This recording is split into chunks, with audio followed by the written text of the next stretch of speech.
Ulat panahon naman po tayo mga kapuso. Patuloy po ang pagbaba ng temperatura sa Baguio City.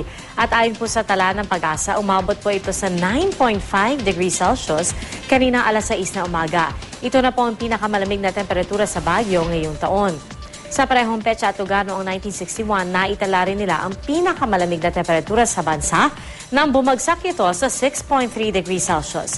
Bahagyang tumaas ng temperatura sa Metro Manila ngayong araw kumpara kahapon, pero base po sa datos na nakalap ng Weather Central, may kalamigan pa rin naman ang panahon at nasa 28 degrees Celsius ang pinakamainit na temperaturang mararanasan.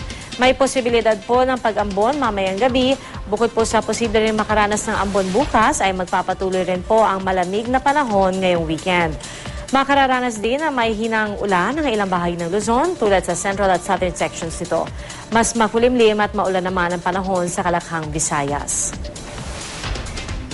Sa mga kapuso naman po natin na dadalo sa Sinulog Festival sa Cebu, malaki po ang posibilidad na makaranas ng pag-ulan dyan ngayong weekend, lalo na po sa bisperas ng Sinulog Grand Parade.